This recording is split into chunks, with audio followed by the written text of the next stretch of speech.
नमस्कार विद्यार्थी मित्रों, श्रेयस विद्यालय हिंदी माध्यम। आज मैं 8वीं कक्षा में गणित में प्रकरण नंबर 3 चतुर्भुजों को समझना पढ़ाऊंगी। तो विद्यार्थी मित्रों, आप जानते हैं कि कागज समतल का एक प्रतिरूप है।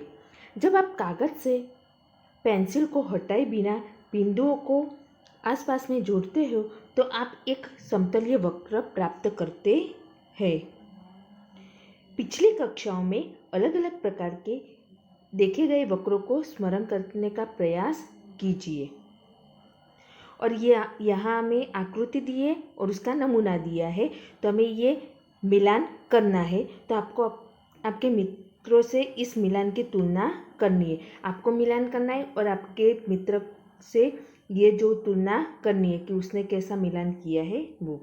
अब हम बात करते हैं बहुभुज की। केवल रेखाखंडों से बना सरल बंद वक्र बहुभुज कहलाता है। तो ये सिर्फ रेखाखंडों से बना हुआ सरल बंद वक्र बहुभुज कहलाता है। तो ये वक्र जो बहुभुज है, देखो ये सिर्फ रेखा से ही है और ये बंद है, तो ये वक्र जो है वो बहुभुज वक्र है। ये वक्र बहुभुज वक्र नहीं है। बहुभुजों का वर्गीकरण, तो उसमें भुजाओं या शीर्षों की संख्या कितनी होती है, उसका वर्गीकरण और आकृति दी है। तो ये तीन शीर्षों वाला क्या है, 3 शीर्षों या 3 भुजाओं वाला त्रिभुज। तो इसका आकार ऐसा होता है। 4 भुजाओं या 4 शीर्षों वाला चतुर्भुज, तो इसकी आकृति ऐसी होती है। 5 भुजाओं या 5 शीर्षों वाला पंचभुज, तो उसकी आकृति ऐसी होती है। 6 भुजाओं या शीर्षों वाला जो है वो षडभुज, वो ऐसा होता है। 7 भुजाएं या शीर्षों वाला सप्तभुज, उसका आकार ऐसा होता है। 8 भुजाएं या 8 शीर्षों वाला अष्टभुज, उसका आकार ऐसा है। 9 भुजाएं या शीर्ष वाला नवभुज, इसका आकार ऐसा होता है।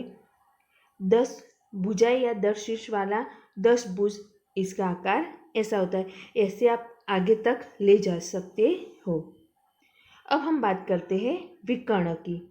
किसी बहुभुज का विकर्ण उसके किन्हीं 2 शीर्षों को जोड़ने से प्राप्त रेखाखंड होता है। तो इसे हम क्या कहते हैं, विकर्ण कहते हैं।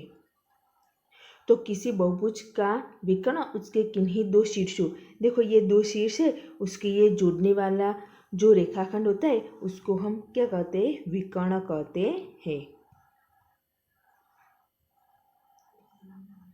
एक बंद वक्र में अभ्यंतर और बहिर्भाग का क्या अर्थ होता है, यह आप भलीभांति जानते हैं। तो देखो ये जो अंदर का भाग है वो अभ्यंतर बोलते हैं और ये जो बाहर का भाग है वो बहिर्भाग बोलते हैं। अब हम बात करते हैं उत्तर और अवतल बहुभुज।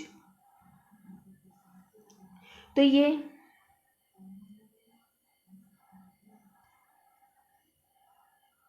ये सब बहुभुज है वो उत्तल बहुभुज है और ये जो बहुभुज है वो अवतल बहुभुज है।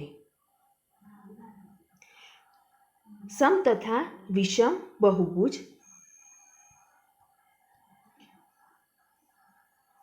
देखो सम बहुभुज में ये जो भुजाएं होती है उसका माप समान होता है, ये जो कोण है उसका माप भी समान होता है। और ये विषम बहुभुज, उसमें ये जो भुजाएं होती है वो समान नहीं होती, सभी भुजाएं समान माप की नहीं होती है, उसके कोण है वो भी अलग अलग माप के होते हैं।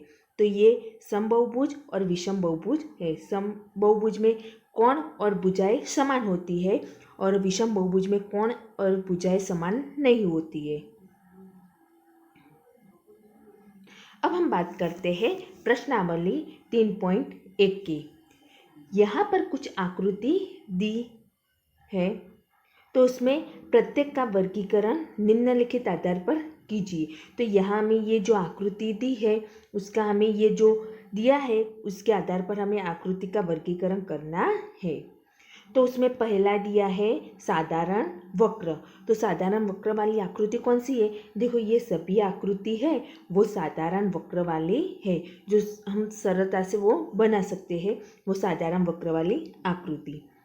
साधारण बंद वक्र, तो ये सब है, ये साधारण बंद वक्र वाली आकृति है। बहुभुज, तो ये बहुभुज वाली आकृति है। ये उत्तल बहुभुज, देखो ये जो शीर्ष है वो बाहर होता है, वो उत्तल बहुभुज कहलाता है। और ये अवतल बहुभुज, जिसमें शीर्ष है वो अंदर होता है, तो ये अवतल बहुभुज है। तो ये उत्तल बहुभुज की आकृति है और ये दो अवतल बहुभुज की आकृति है। प्रश्न नंबर 2, निम्नलिखित प्रतीक में कितने विकर्ण है? तो एक उत्तल चतुर्भुज, तो एक उत्तल चतुर्भुज बनाना है, एक समषड्भुज और एक त्रिभुज। तो कितने विकर्ण है वो हमें बताना है। तो एक उत्तल चतुर्भुज में 2 विकर्ण है। देखो ये चतुर्भुज है, उसमें 1 और ये 2, ऐसे 2 विकर्ण होते हैं। एक षड्भुज में 9 विकर्ण होते हैं। तो एक समषड्भुज में कितने विकर्ण होते हैं? 9 विकर्ण। ऐसे देखो आकृति में ये सभी विकर्ण दिखाया है, तो ऐसे समषड्भुज में 9 विकर्ण होते हैं। त्रिभुज, त्रिभुज में विकर्ण नहीं होता है, तो त्रिभुज में विकर्ण की संख्या कितनी है? 0। देखो ये त्रिभुज है, उसमें विकर्ण क्या है? 2 शीर्षों को जोड़ता हुआ रेखाखंड। देखो लेकिन इसमें हम ऐसे रेखाखंड नहीं बना सकते, तो त्रिभुज में विकर्ण की संख्या 0 है। हम बात करते हैं प्रश्न नंबर 3 की।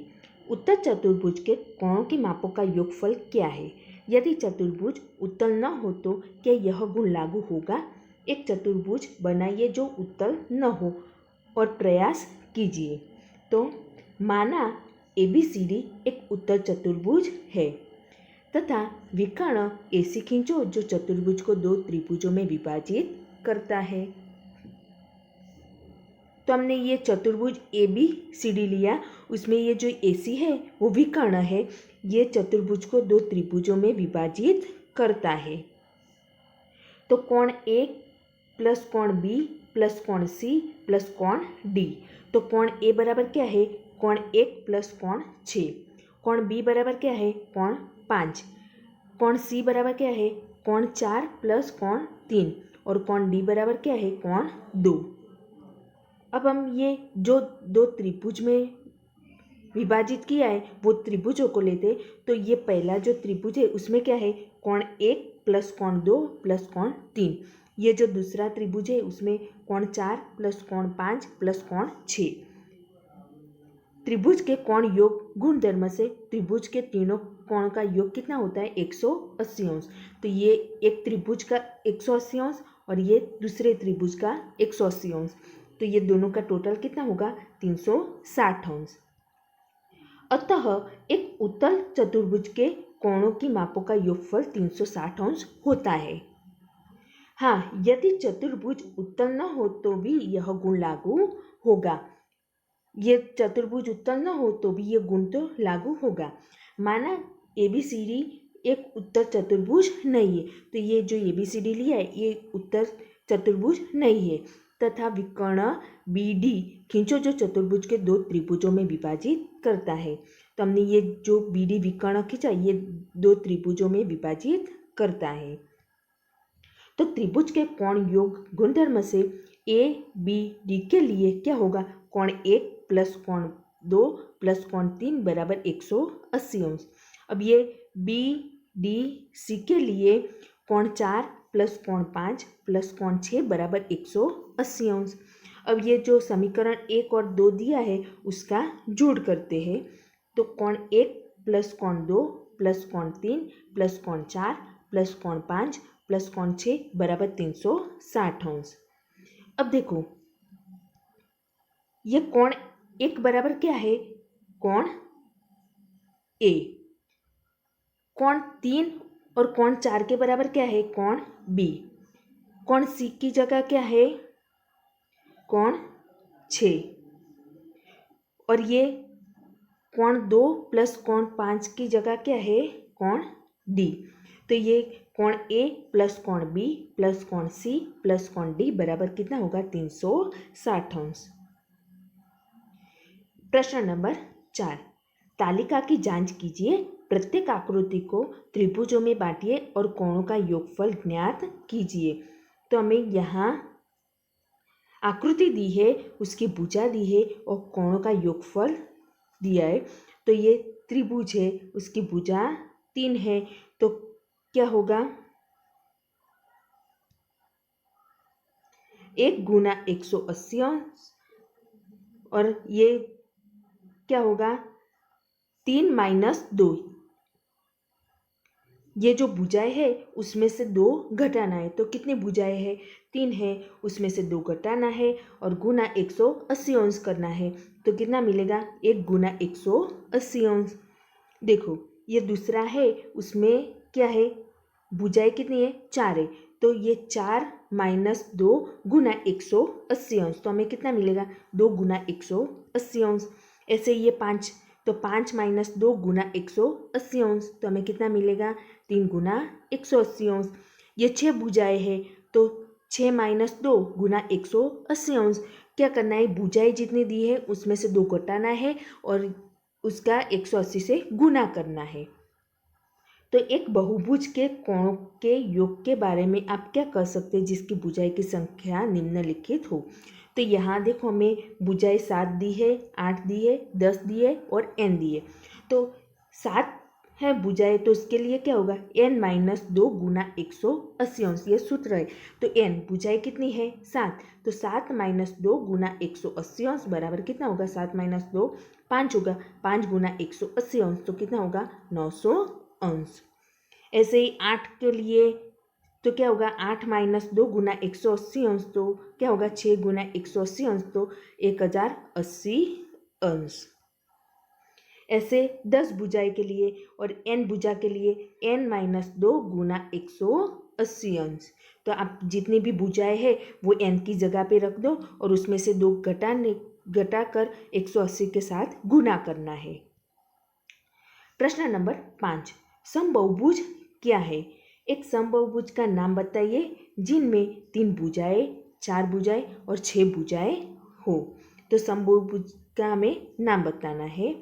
तो जिस बहुभुज की सभी भुजाएं समान तथा सभी आंतरिक कोण बराबर होते हैं उसे समबाहुभुज कहते हैं। तो 3 भुजाएं, जिस बहुभुज की 3 भुजाएं हो उसे त्रिभुज कहते हैं। 4 भुजाएं, तो 4 भुजाएं, जिस बहुभुज की 4 भुजाएं हो उसे चतुर्भुज कहते हैं। 6 भुजाएं, तो 6 भुजाएं, जिस बहुभुज की 6 भुजाएं हो उसे षड्भुज कहते हैं। तो 3 भुजाएं वाला त्रिभुज, 4 भुजाएं वाला चतुर्भुज और 6 भुजाएं वाला षड्भुज। प्रश्न नंबर 6, निम्नलिखित आकृति में x ज्ञात कीजिए। तो हमें ये जो आकृति दी है उसमें x का माप ज्ञात करना है। तो पहली आकृति ऐसी है। तो चतुर्भुज के कोणों का योग गुणधर्म से चतुर्भुज के चारों कोणों का योग कितना होता है, 360 अंश होता है। तो एक 50 दिया है, 130 दिया है, 120 दिया है और ये x ज्ञात करना है। तो 50 अंश प्लस 130 अंश प्लस 120 अंश प्लस ये x बराबर 360 अंश। तो ये 50, 130 और 120 का योग करेंगे तो हमें मिलेगा 300 अंश प्लस ये x बराबर 360 अंश। तो x बराबर 360 में से 300 अंश काटेंगे तो हमें x की कीमत कितनी मिलेगी, 60 अंश। तो ये x में से 360, x बराबर 360 में से 300 अंश काट लिया तो x की कीमत हमें मिली 60 अंश। ऐसे ही दूसरा है। तो देखो ये 90 का है तो ये कितना होगा, 90 का होगा। तो एक का माप है 70 अंश, एक का 60 अंश, एक का 90 अंश और एक का x। तो ये जो एक किया है वैसे ही आपको ये होमवर्क में करना है। सी आकृति कैसी है, तैसे दिए आकृति हमें। तो देखो ये 70 अंश है तो ये क्या होगा, ये रैखिक युग्म है तो ये दोनों की जोड़ कितनी हो गई 180 अंश। तो ये 180 में से 70 काटेंगे तो हमें जो अंदर वाला है वो मिल जाएगा। तो ये जो अंदर वाला है वो कितना होगा 110 अंश। ये 60 है तो ये दोनों की जोड़ 180 होती है। तो 180 में से ये 60 काटेंगे तो हमें ये जो है वो कितना मिलेगा 120 अंश। अब ये कुल भुजाएं कितनी है 5 है। तो n बराबर कितना हुआ 5 हुआ। तो ये बहुभुज का कोण योग वाला सूत्र है ना n-2 गुना 180 अंश। तो ये भुजाएं 5 है तो 5 - 2 गुना 180 अंश। तो 5 - 2 करेंगे तो हमें मिलेगा 3 गुना 180 अंश। तो कितना हुआ 540 अंश। अब ये हम जोड़ करते हैं तो ये कितना है 30 अंश। ये x ये 110 मिला 120 मिला और ये x। तो 30 अंश प्लस x प्लस 110 अंश प्लस 120 अंश प्लस x बराबर 540 अंश। अब ये 30 110 और 120 की जोड़ करेंगे तो हमें मिलेगा 260 अंश। और ये x और x तो 2x। तो मिलता है 260 अंश प्लस 2x बराबर 540 अंश। अब 2x बराबर 540 अंश माइनस 260 अंश। तो 2x बराबर कितना मिला 280 अंश। तो x बराबर मिलता है 140 अंश। तो ये इसकी कीमत भी 140 अंश है और ये कोण की कीमत भी 140 अंश है। अब ऐसे ये बहुभुज दिया है, सबका माप है x, तो वो हमें कितने का कोण है वो ढूंढना है। तो ये भी पंचभुज है तो क्या होगा n-2 गुना 180 अंश। तो इसकी 5 भुजाएं हैं तो 5 - 2 गुना 180 अंश। तो 5 - 2 करेंगे तो हमें मिलेगा 3। तो 3 गुना 180 अंश बराबर मिलता है 540 अंश। तो ये 5 बार x है 1 2 3 4 5। तो x plus x plus x plus x plus x बराबर कितना होता है 540 अंश। तो कितना होगा 5x बराबर 540 अंश। तो ये 5 गुना में वो भागा में जाएगा तो x बराबर मिलता है 108 अंश। तो ये सभी कोण कितने हैं 108 अंश के। तो ये सभी कोण का माप 108 अंश है। प्रश्न number 7 x plus Y plus Z ज्ञात कीजिए। तो हमें ये जो x y और z है वो ज्ञात करना है। तो कैसे होगा, हम जानते हैं कि रैखिक युग्म के कोणों का योग 180 होता है। तो हमें ये x है ये 90 दिया है तो 90 प्लस ये x करेंगे तो ये दोनों का योग 180 होगा। तो 90 प्लस x बराबर 180 अंश। तो x बराबर 180 अंश माइनस 90 अंश बराबर कितना मिला 90 अंश। तो x की कीमत है 90 अंश।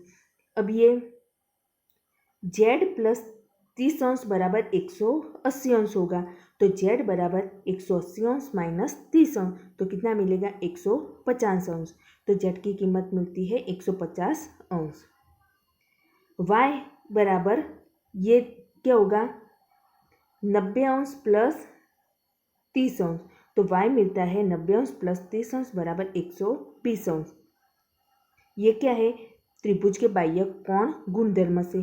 तो x plus Y plus Z बराबर x की कीमत मिली है 90 अंश प्लस y की 120 अंश प्लस z की 150 अंश। तो ये तीनों कोण का योग कितना होगा 360 अंश। ऐसे दूसरा चतुर्भुज दिया है तो आपको ये होमवर्क में करना है रैखिक युग्मक के आधार से। तो ये आपको होमवर्क में करना है। तो विद्यार्थी मित्रों आपको ये जो प्रश्नावली 3.1 है वो गणित की नोटबुक में लिखनी है।